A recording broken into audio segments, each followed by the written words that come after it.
In today's economy, in today's society, how do you be an inspirational leader?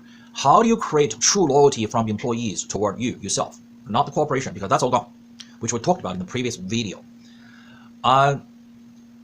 Being an inspirational leader, what you do today is you want to inspire people from, oh, my life has so much pain, I got so many problems, and I can't help myself. I'm sitting around here waiting for someone else to help me. Other people are responsible to make my life better. From that to, I can help myself. I'm capable, I have potentials, right? I can hold all my raw biological emotional urges in check. I can endure short-term pain and not go after short-term instant gratification in order to gain long-term pleasure and avoid long-term pain. Let me give you an example, okay? Being a leader is very similar to parenting. I mean, good parenting. Let's imagine, okay? Let's imagine you're a good parent. You're a responsible parent. And you have a seven-year-old daughter who is craving ice cream all the time. So she comes to you, asks for ice cream all the time. She asks for ice cream all the time. As a responsible parent, what is the responsible thing to do?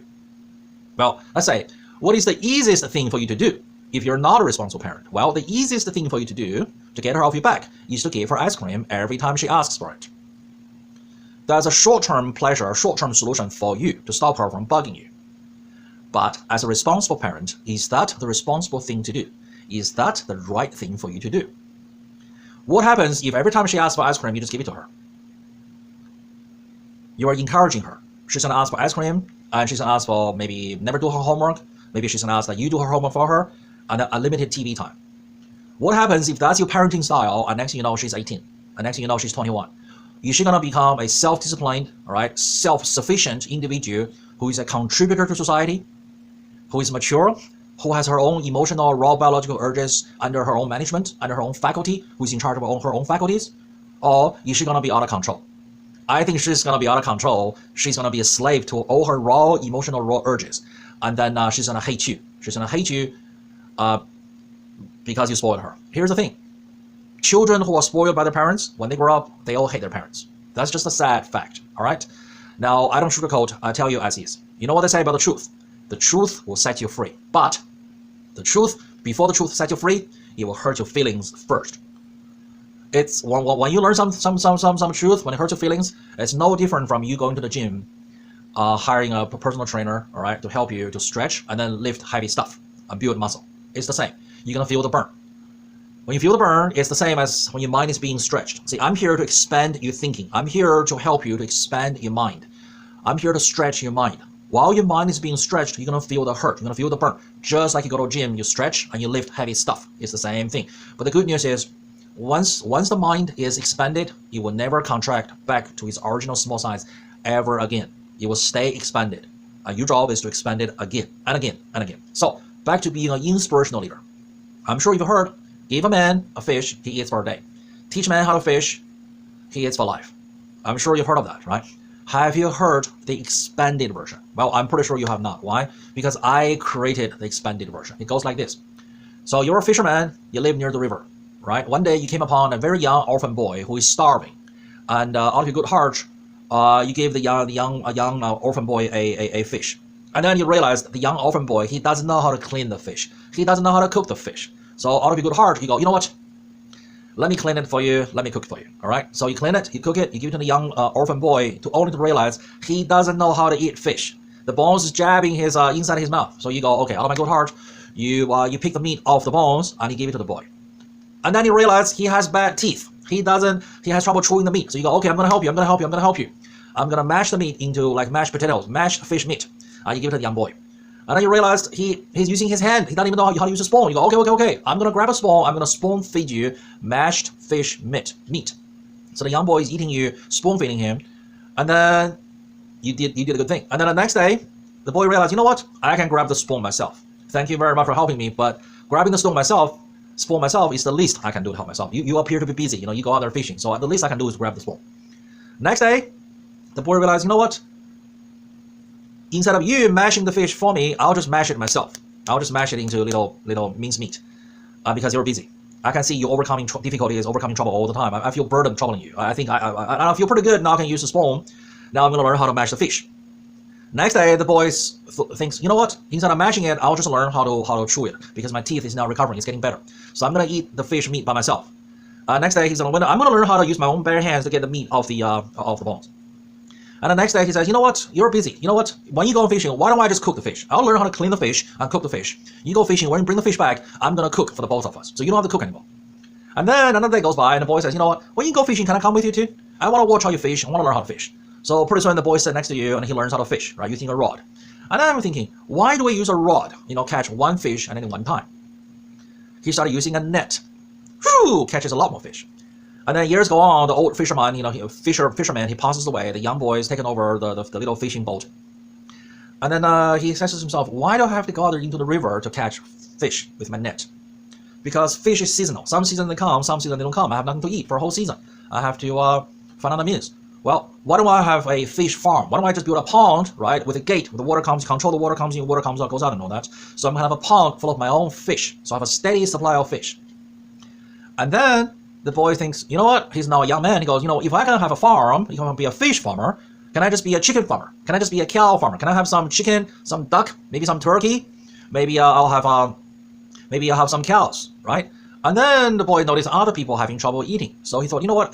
I can teach other people how I went from not able to eat, don't even know how to use a spoon, to be able to mash my own fish, to be able to get the meat off the bones, to learn how to clean the fish, cook the fish, to learn how to fish with a rod, to learn how to fish with a net, to build up my own fish farm, to build up my own other farm with cows and the corn, the chicken, the duck, and everything.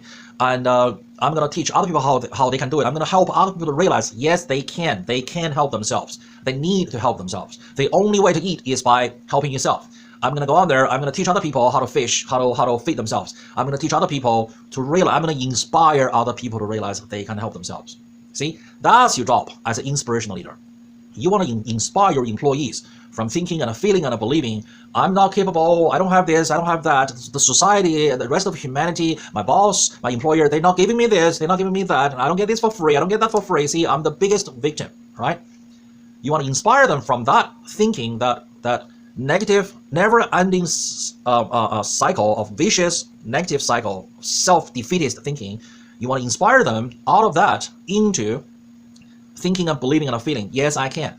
I can get hold of my own emotional urges for all those cravings, right? Those are not needs. Like ice cream, no, that's not a need. That's not a legit need. That's a want. By the way, believe me, when a little girl, she's 7, she's craving ice cream, she's in pain. She wants ice cream, she's not getting it, she is in pain. That pain is for real. We're not denying that pain's existence.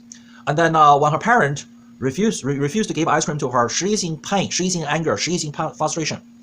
Nobody's saying that she's not in frustration. That frustration, that pain, that's for real. That does exist. However, just because she's in pain, she's in frustration, it doesn't mean you, as a responsible parent, you're going to cave into her. That is not the right thing to do. Caving into her, you're being an irresponsible parent, and you are you're growing a monster out of her, who's going to be a burden to society. She won't be able to help herself, and she's going to be a burden to society as being a contributor to society. And nobody said this is easy, all right? Trying to help your child to learn that we are not going to cave into our cravings to ice cream and our cravings to not wanting to do homework. Who wants to do homework? It's hard. And just because we don't want it doesn't mean that we should cave into our raw emotional cravings, right? And nobody said this is hard, this is easy. Nobody ever said being a parent is easy. Nobody ever said being a responsible parent is easy.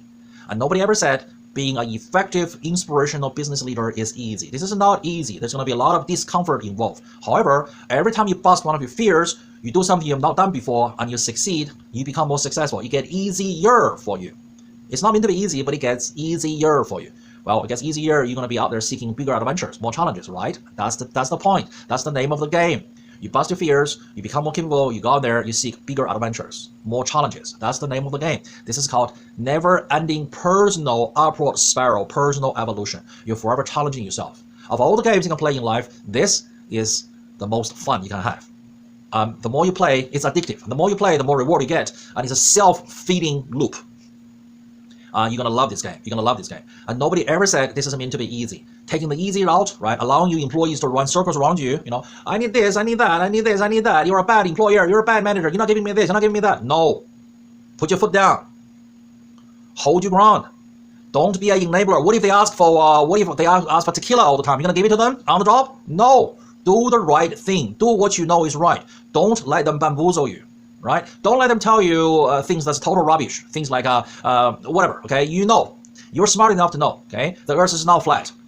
Gravity exists. Don't let your employees tell you, no, the Earth is flat and gravity doesn't exist. Gravity is just a man-made notion. No, gravity exists. You know that. Reality exists. Don't let them bamboozle you. Do your job.